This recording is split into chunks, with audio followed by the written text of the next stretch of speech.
There are four fundamentals of a competition economy. The people further their own self-interest. That is, there is something that they value and they use their time and resources to pursue it. And when people decide whether or not they want to do something, buy something, consume something, they weigh the costs and benefits before making a decision. The third assumption we have is that people act rationally. So we need to define rational in economic terms. So what does it mean to act rationally? There's basically three components to the definition of acting rational. The first is that we have an objective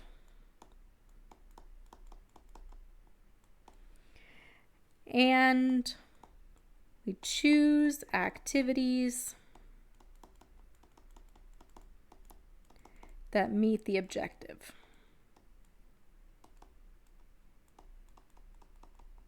So this is what we were talking about when we're talking about self-interest. That is, there is something that you value and then you use your time and resources to pursue it. So you have an objective, and I'm just going to move my head here. We have an objective and we choose the activities that meet that objective. The second piece, in terms of people acting rationally, is that we weigh the costs and benefits. And then the last piece you need for people to act rationally is that if the marginal benefit is more than the marginal cost, so the extra value is more than the extra hurt, then we do it. Buy it, consume it, enjoy it, whatever it is. If the extra benefit is less than the extra cost, so the additional pain is more than the extra value or happiness, then we don't do it. Okay. So a rational person will choose the activities where the extra benefit to them is more than the extra cost. And in previous videos, we talked about how we ignore sunk costs or the costs and benefits that don't change regardless of the decision we make. So the question is do people behave rationally? And there's a whole area of behavioral economics that looks at people's behavior and that assumption of rationality. In our Blackboard course, we have a link to a couple books that looks at that assumption of rationality and incentives and how people make choices. In our class activity, we're going to look at is staying behind in a hurricane. Is that rational? Is becoming a prostitute rational? What about choosing to smoke cigarettes? If people are rational, if we know the benefits, we know the costs, then we can predict their behavior. So let's look at rational behavior. We talked before about going to the dentist, and we said, okay, well, here's the extra benefits, here's the extra costs, and people are more likely to go to the dentist if the extra benefit of clean teeth or less teeth pain is more than the extra cost. That is the money you have to pay to go to the dentist, the time that you give up doing work or other activities, and those pieces. And so we know that people are more likely to go to the dentist when they already have tooth pain, okay, because that extra benefit of relieving the pain is much bigger than the inconvenience of going to the dentist. But the annual checkups where you're going for a cleaning, the number of people, the percentage that attend those is much lower. So we can see how people weigh the costs and benefits. And the last point we're going to look at is incentives, is changing that cost-benefit analysis. If people are rational, if we can predict how they're going to behave because we know those costs and benefits to them, then we can change the extra cost or change the extra benefit to change the behavior. In the assignment that you're going to complete, you're going to look at whether coming to school is rational. What are the extra benefits? What are the extra costs of attending class? And how for you does the extra benefits outweigh the extra costs? What can your college or institution do to change that cost-benefit analysis, that weighting, in order to encourage you to attend college? Or what can the government do to encourage more people to go to school?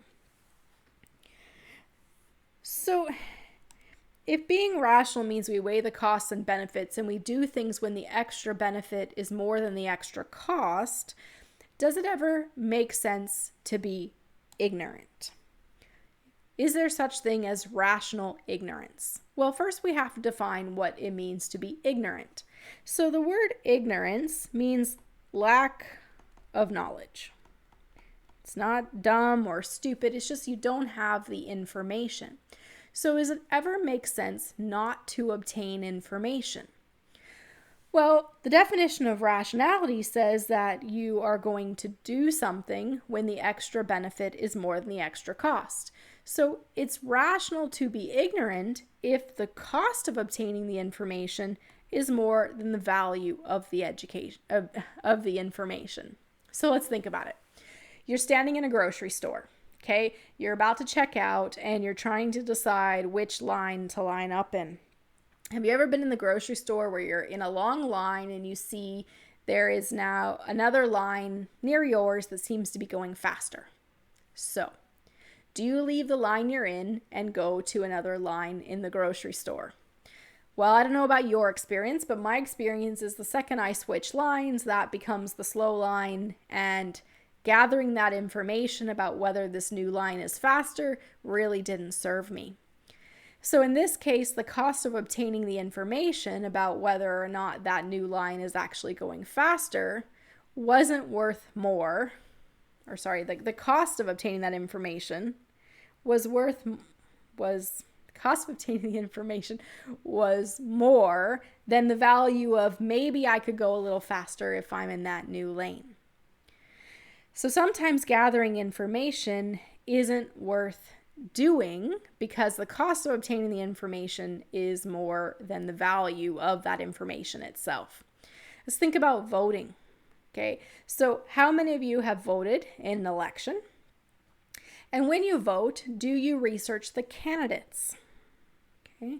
In our face-to-face classes, a lot of students say that they vote whoever their parents vote for, right? They have all their life belong to a certain political party because their family belongs to that political party. So then you don't dive into a particular candidate or their views on particular topics. Now, those who view the politics as all the politicians are the same, so it doesn't really matter who wins, nothing changes, in their regard, the cost of obtaining the information, reading about the different parties and what they value, it's not worth it because the value of that information, well, if they're all going to do the same thing anyway, then there's no extra benefit of knowing which candidate follows which views. So one thing that we do politically to try to change this, the incentives we create, is we try to make it easily accessible to get the information. It doesn't cost you a lot of time and effort. Often there's flyers or newspapers that lay out all the candidates or parties and their different views at a quick glance. So it makes it less costly to obtain the information, so hopefully tip the scale. So the value of having the knowledge is more than the cost to obtain it.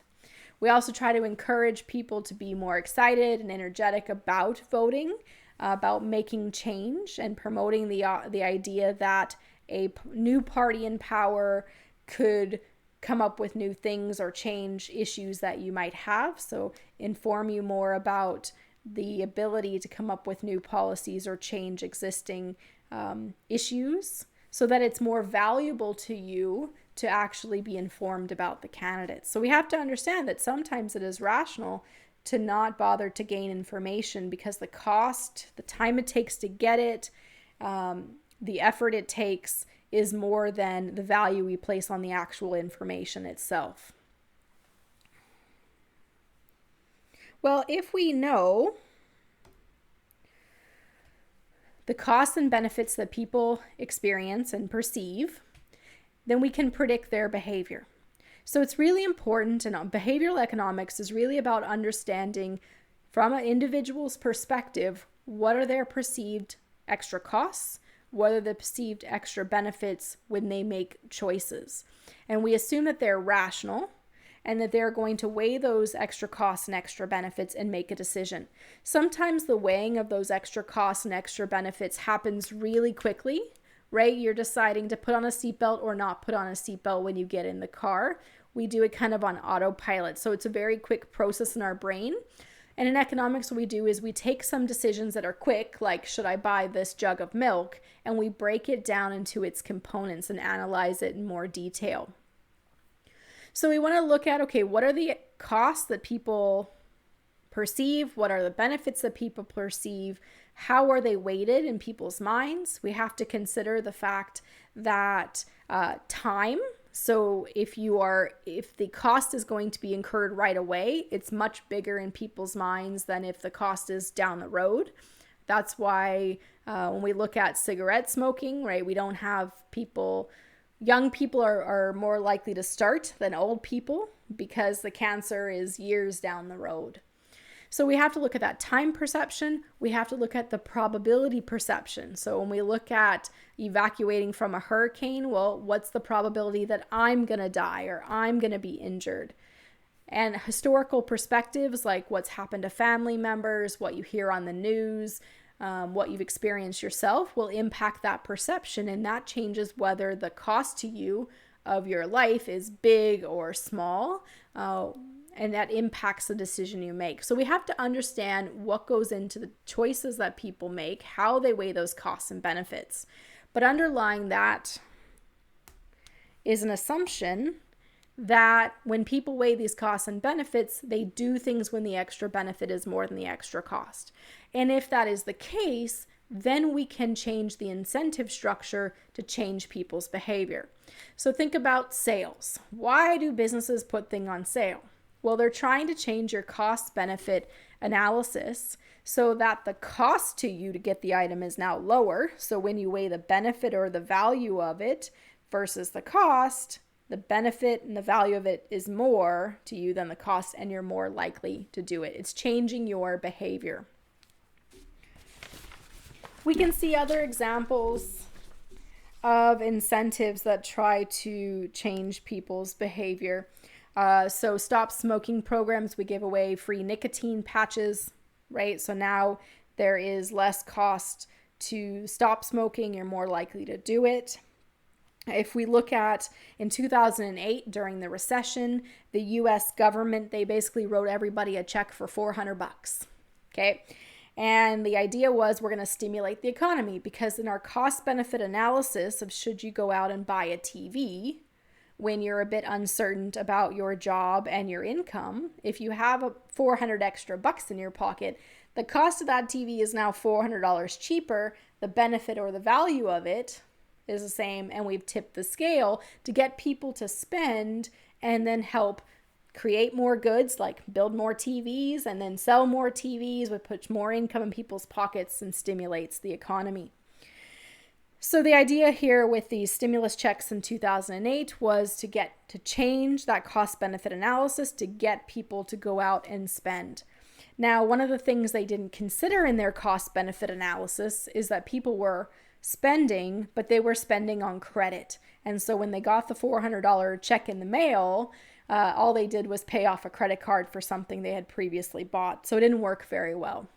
You can check out the video in Blackboard to an episode of The Carmichael Show that refers to this stimulus check.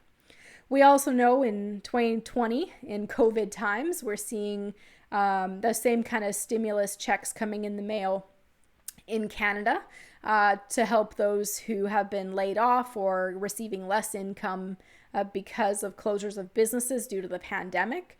And the idea is to help them cover their bills, right? The last thing we want is a bunch of people to not be able to pay rent or default on their loans. And so by providing money, the idea is to get people to keep spending. So cost benefit analysis, do I pay rent? Well, if I've just gotten a CERB check in the mail, the rent cost has gone down. The benefit of being in this apartment is still the same. So we've tipped the scale. The US has also sent a check to people in the mail. So as an American living in Canada, I got one of those checks. So the idea is to get people to spend and help stimulate the economy, reduce the cost so that the scales tip. Excuse me. So if we know people's costs and benefits, if we assume that they're rational, we can change that extra benefit or the extra cost to tip the scales in a particular direction so that there are incentives for people to act and behave a certain way. At the beginning of this discussion, we talked about how, essentially economics allows you to be a puppet master. And this is where it is, because we're predicting behaviors and we're manipulating behaviors. So if we know that people respond to incentives, that doesn't necessarily mean that all of us are better off, that we can manipulate everybody for a win-win. What it does mean, though, is that if we can predict behavior, then we can identify how people are likely to act and then decide how we would act in a way that would be beneficial to us, right? We act in our own self-interest, we have things that we desire, and we act to pursue them. So this leads to another area of economics called game theory. And the idea of game theory is like chess. If we can predict your behavior, then I can decide what behavior is in my best interest, and then you can predict my behavior and act in your own best interest. So in the next video, we're going to look at some of the fundamentals of game theory.